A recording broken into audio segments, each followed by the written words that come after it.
मविप्र समाजाचे श्री स्वामी षटकोपचार्य महाराज, कला विज्ञान व वाणिज्य महाविद्यालय सायखेडा, मराठी विभागामध्ये सर्व विद्यार्थी आणि विद्यार्थिनींचं स्वागत. आपला वर्ग आहे FYBA म्हणजेच प्रथम वर्ष कला. आपल्या मराठी विषयाचं नाव आहे मराठी साहित्य, कथा आणि भाषिक कौशल्य विकास. मी प्राध्यापक महेश बनकर सर. आज मी तुम्हाला जे समकालीन मराठी कथा नावाचं पुस्तक आहे त्याच्यामधील क्रमांक 4 ची कथा मी आज तुमच्या समोर सादर करणार आहे. आपल्या कथेचं नाव आहे उठावन. कथेचं नाव लक्षात घ्या सगळ्यांनी, नाव आहे उठावन आणि कथेचे लेखक आहेत सदानंद देशमुख. आज आपण सर्वप्रथम उठावन या कथेतील लेखकाचा जो परिचय आहे म्हणजे सदानंद देशमुख आहे जे लेखक, त्यांचा परिचय आपण बघूया. देशमुख यांचा जन्म 30 जुलै 1959 रोजी झालेला आहे. बुलढाणा जिल्ह्यातील चिखली तालुक्यातील अमडापूर या खेड्यातील शेतकरी कुटुंबात यांचा जन्म झाला. त्यामुळे शेतकऱ्यांचे ओढाग्रस्त जीवन जवळून त्यांनी अनुभवलेले आहे. त्याचप्रमाणे 12 महिने निसर्गाच्या लहरीवर अवलंबून राहायचं, शेतमालाला योग्य भाव मिळेल अशा आशेमध्ये जगायचं आणि काही सरकारी मदत मिळेल अशी इच्छा मनी बाळगायची. पण प्रत्यक्षात फक्त हाल आणि अपेष्टा यांच्या वाट्याला येतं. निसर्ग आणि सरकार या दोघांकडून यांच्या म्हणजे शेतकऱ्यांच्या पदरी निराशा पडते आणि असे सगळ्या प्रकारचे शोषण, अन्याय, दारिद्र्य याच्यामध्ये खितपत पडलेला शेतकरी आणि यांच्या सर्व भावना आणि या सगळ्या भावनांचा आविष्कार सदानंद देशमुख यांनी उठावन या कथेमध्ये करण्याचं काम केलेलं आहे. डॉक्टर सदानंद देशमुख हे चंद्रपूर येथे भरलेल्या 65व्या विदर्भ साहित्य संमेलनाचे संमेलनाध्यक्ष सुद्धा होते आणि यांनी लिहिलेली उठावन नावाची कथा आज आपण बघणार आहोत. आता आपण कथेतील जो मूळ आशय आहे त्या मूळ आशयाकडे सध्या आपण वळूया.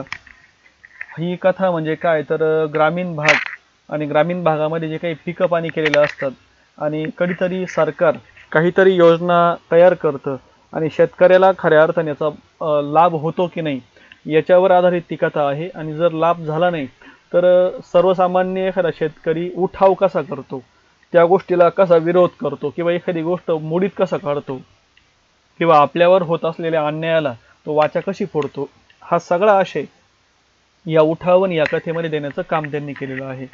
उठावन म्हणजे काय की एखाद्या गोष्टीला विरोध करणं, उठाव करणं आणि त्याच्यावरती मार्ग शोधणं, यालाच त्यांनी काय म्हटलंय, उठावन म्हटलेलं आहे. बघा या कथेतला आपण आशय बघूया. सरकारने जाहीर केलेलं असतं की 28 तारखेपर्यंत जर कापसाच्या गाड्या फेडरेशनमध्ये जमा झाल्या तर प्रति क्विंटल 500 रुपये त्यांना बोनस मिळणार असतो. म्हणजे त्यांनी एक तारीख ठरवली एखाद्या महिन्याची, त्या 28 तारखेपर्यंत जर कापसाच्या गाड्या फेडरेशनपर्यंत, फेडरेशन म्हणजे ते ज्याला आपण मंडी म्हणू शकतो किंवा एखादं मोठं गोडाऊन म्हणू शकतो किंवा जे सरकारी जिथं माल विकत घेतात त्याला ते फेडरेशन आहे. ते फेडरेशनपर्यंत जर तुम्ही कापूस पोचवला तर प्रति क्विंटल तुम्हाला भाव तर मिळणार पण 500 रुपये बोनस मिळणार. आणि ह्या आशयावरती शेषराव नावाचा एक शेतकरी असतो, त्यांनी कापूस पिकवलेला असतो आणि मग तो काय करतो, आपला जो एक माणूस ठेवलेला असतो त्यांनी कामाला, गडी शिवा नावाचा, तर तो काय करतो 7 क्विंटल कापूस आपल्या बैलगाडीमध्ये भरतो आणि कच्च्या रस्त्यांनी डोंगरदऱ्यातून ते सगळं बैल आणि स्वतः शिवा ते चालवलेला बसत असतो बैलगाडी आणि त्या बैलांचे पण खूप हाल होतात. चढायला लागल्यानंतर ते जेला म्हणतो आपण, तर बैलांच्या पूर्ण ते मेटाकोटीला येतात चढायला. उतार जेव्हा लागतो तेव्हा ते जू वगैरे असतं ते पार खांद्यामध्ये त्यांना रुततं. नंतर पाठीमागून जे काही त्यांचे चाकं असतात ते चाकं त्यांच्या पायाला घासतात, तिथं त्यांचं रक्त निघतं. अनेक प्रकारचे हेलकावे खात खात ही बैलगाडी ते त्या आशेने लवकर लवकर फक्त आपल्याला फेडरेशनपर्यंत पोहोचायचं म्हणून ते त्यांची सगळी धडपड चालू असते. याच्यामध्येच काय होतं, एका ठिकाणी गाडी उलटते आणि शिवाय एका बाजूला फेकला जातो आणि एका ठिकाणी त्या गाडीचं चाक मोडतं. आता नक्की आपल्याला संध्याकाळपर्यंत फेडरेशनला पोहोचता येईल की नाही अशा सगळ्या चिंतेमध्ये तो असतो. पण शिवा शेवटी आसपासची मदत घेऊन एक बैलगाडीचं चाक मिळवतो. येणाऱ्या जाणाऱ्यांच्या मदतीने तो चाक ते बैलगाडीला लावतो आणि पुन्हा ते काय करतात की संध्याकाळच्या आत आपल्याला फेडरेशनला पोचायचं आहे अशा आशेने ते धावपळ करत करत ते तिथपर्यंत जाण्याचा प्रयत्न करतात.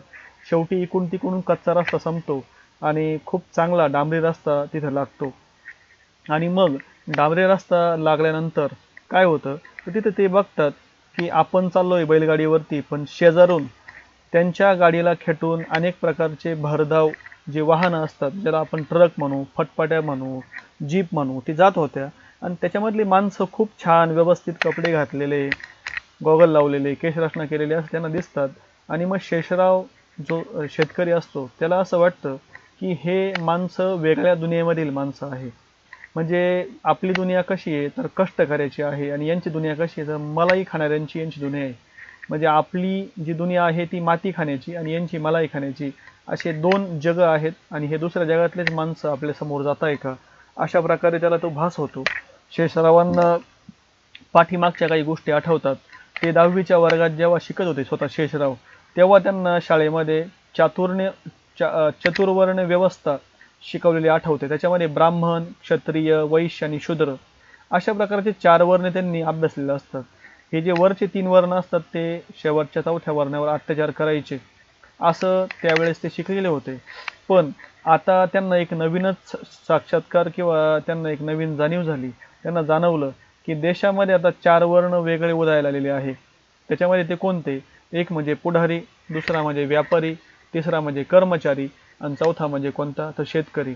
आणि स्वतःला त्यांना अशी जाणीव होते की आपण 4थ्या वर्णातले. म्हणजे काय तर आपण शेतकरी आहोत, आपण बळीचे बकरे झालोय. सरकार योजना आपल्या उद्धारासाठी आखतं, पण प्रत्यक्षामध्ये हे मधले लोक असतात, याचा फायदा घेतात आणि आपल्यापर्यंत या कुठल्याच गोष्टी येत नाही. शेवटी व्यापारी, पुढारी, नोकरशाही हे आपल्यावर काय करतात, अन्याय करतात आणि आपल्या जीवावरती हे मोठे वाटतात आणि आपल्याला काय करावं लागतं, दुःख, कष्ट आणि दारिद्र्यामध्ये खितपत पडावं लागतं. अशा प्रकारचा एक विचार त्यांच्या मनामध्ये चमकून जातो. ठीक आहे. नंतर मग आता ह्या विचार चालू असताना शेवटी फेडरेशनपर्यंत ते संध्याकाळच्या आत तिथपर्यंत शेवटी पोहोचतात. आणि पोहोचल्यानंतर त्यांना आनंद होतो, आता शेवटी आपण पोहोचलो. पण तिथं काहीतरी त्यांच्या नशिबात वेगळंच वाढून ठेवलेलं असतं. फेडरेशनला पोहोचल्यानंतर तिथं ते भयानक वास्तव त्यांच्या समोर येतं, आणि ते म्हणजे कोणतं तर तिथं गेट लावलेलं असतं फेडरेशनचं. अनेक प्रकारच्या बैलगाड्या बाहेर उभ्या असतात आणि अनेक वेळेपासून म्हणजे बऱ्याच वेळपासून सगळेजण वाट पाहत असतात की आपल्याला नक्की गेट कधी उघडेल आणि आपण नक्की कधी मध्ये जाऊ. नंतर हे पाहत असताना ते काही गेट उघडलं जात नाही, वॉचमन त्यांचं ऐकत नाही. आणि हे सगळं करत असताना आमदाराने खासदारांचा जर एखादा ट्रॅक्टर ट्रॉली जर भरून आली तर बंद असलेलं गेट उघडलं जायचं, त्यांचं ट्रॅक्टर ट्रॉली मध्ये घेतलं जायचं आणि परत गेट बंद करून घेतलं जायचं. शेतकऱ्यांनी जर विचारलं आमचं बैलगाडी आम्ही लांबून आलोय किंवा काय, आमची गाडी आमचा कापूस मध्ये घ्या, तर तिथं नकार दिला जायचा. आणि वेळ पण असते रात्री 12पर्यंतची मध्ये घेण्याची. आणि संध्याकाळपासूनच त्यांच्या काय केल्या जात्या तर गाड्या अडवल्या जातात. मग शेषराव बाकीचे सगळेजण असतात, त्यांना प्रश्न पडतो. एक जण थोडासा काहीतरी प्रयत्न करायला जातो, मध्ये घुसण्याचा प्रयत्न करतो, तर तो जो वॉचमन असतो तर तो काय करतो, त्याला मारझोड करतो. आणि बाकी सगळेजण घाबरतात, ते चिडतात पण काही करू शकत नाही. मग आता काय करायचं, सगळेजण चर्चा करतात. आणि शेषराव शेवटी काय करतो, याच्यावरती एक उपाय म्हणून तो थोडंसं वॉचमनशी गोड गोड बोलतो. आणि वॉचमनला थोडंसं गोड बोलून थोडं बाहेर बोलवतो आणि सांगतो, साहेब या, आपण काहीतरी चहापान करू, नाश्ता करू. आणि असं म्हणून या शेषरावकडे फक्त 10 रुपये असतात. नाश्ता पाणी करायला गेल्यानंतर पूर्ण 10 रुपये संपतात. सगळं नाश्ता, चहा वगैरे इतर गोष्टी तो सगळं वॉचमन सगळे फस्त करतो. आणि एवढं करून सुद्धा गेटच्या मध्ये आल्यानंतर तो त्याची गाडी मध्ये घ्यायला नकार देतो. मग परत शेषरावला एक गोष्ट आठवते की लेकराबाळांनी जर 1 रुपया मागितला, 4 आणे मागितले तर आपण त्यांना देत नाही. आणि याच्या घशामध्ये आपण 10 रुपये घातले, एवढा आपण खर्च केला, तरी पण आपली कापसाची गाडी तो मध्ये घेत नाही. आणि अजून वेळ सुद्धा आहे रात्री 12पर्यंत, तर हा सरासर आपल्यावरती अन्याय आहे. आणि मग काय करायचं तर याच्यावर एक उपाय म्हणून, आणि त्याला एक प्रकारची चीड येते. आणि ह्या चिडी म्हणून तो काय करतो तर शेवटी सगळ्यांना एकत्र करतो. आणि मग तो काय करतो तर त्या वॉचमनला बाहेर बोलवून किंवा काय त्याच्यावर ते काय करतात, हल्ला करतात. आणि त्या वॉचमनला ते खूप मारतात, झोडतात. आणि आपला सगळा जो काही उद्विग्नता आहे, राग आहे, तो सगळा बाहेर काढतात. आणि आपल्यावर झालेल्या अडवणुकीचा, अत्याचाराचा किंवा अन्यायाचा प्रतिकार ते करतात. आणि एक प्रकारची उठावन म्हणजे काय तर ते उठाव करतात. आणि यातून काय दाखवलेलं आहे की ह्या कथेतून एक प्रकारचा शेतकऱ्यांवर होणाऱ्या अन्यायाला ते कसा उठाव करतात किंवा सर्वसामान्य शेतकरी कसा उठाव करतो याच्यावरती ही कथा त्यांनी दिलेली आहे. एकूण तुमच्या लक्षात आलं असेल की 7 क्विंटल जर कापूस असला तर 7×5 = 35, म्हणजे जवळपास तेवढ्या प्रमाणामध्ये त्यांना काय मिळणार असतो, बोनस मिळणार असतो. आणि फेडरेशनच्या मध्ये गाडी न घेतल्यामुळं काय होतं, त्यांना तो मिळणार नसतो. आणि वॉचमनला ते का मारतात किंवा ती मारझोड का करतात, कारण की वॉचमनला जेव्हा कळतं की यांना बोनस मिळणार आहे, तेव्हा वॉचमन प्रत्येक गाडी म्हणजे प्रति गाडी 50 रुपये त्यांच्याकडे मागणी करतो की 50 रुपये तुम्ही फुकटची मला द्यायचे तरच मी तुमची गाडीमध्ये सोडेल, नाही तर सोडणार नाही. आणि ह्या अन्यायाला किंवा ह्या विरोधाला विरोध म्हणून हे शेतकरी सगळे काय करतात, तर त्याला ती मारझोड करतात. आणि त्याच्यामध्ये केंद्रस्थानी कोण असतो, तर शेषराव असतो. अशा प्रकारची ही एक कथा आपल्यासमोर येते आणि खऱ्या अर्थाने त्या सगळ्या संदर्भामध्ये त्या सगळ्या प्रकारावरती एक प्रकारचा ते प्रकाश टाकते. या कथेमधील पात्र जे काही आहे तर ते म्हणजे शेषराव, शिवा, वॉचमन आणि त्या फेडरेशनवर आलेले विविध प्रकारचे जे शेतकरी असतात ते आहे. आणि शेषराव जो आहे तो थोडा वेगळा विचारांचा आहे, प्रतिकार करणारा असा आहे, असा आपल्याला तो तिथं लक्षात येतो. आणि त्या प्रकारे ते पात्र जे आहे तर मुख्य पात्र फक्त कोण आहे, शेषराव आणि शिवा हे दोनच पात्र याच्यामध्ये मुख्य आहे, बाकी सगळे गौण पात्र त्याच्यामध्ये आलेले आहे. या कथेची जर भाषा मुलांना तुम्हाला लक्षात घ्यायची असेल तर ह्या कथेची भाषा ग्रामीण भाषा आहे, ग्रामीण संवाद त्याच्यामध्ये दिलेला आहे. आणि एक अन्यायाला वाचा फोडणारी ती भाषा त्यांनी तिथं वापरलेली आहे. म्हणजे ह्या कथेमधील जे संवाद आहे किंवा निवेदन आहे ते चित्रमय आहे. कथा वाचत असताना आपल्या डोळ्यासमोर ते सगळं चित्र उभं होऊ शकतं. शब्दातून कथामय चित्रमय होऊ शकते. भाषा ग्रामीण पण कधी कधी मवाळ तर कधी कधी सनसनीत शब्दांचा मार देणारी देखील ती भाषा आहे, शिवराळ भाषा आहे.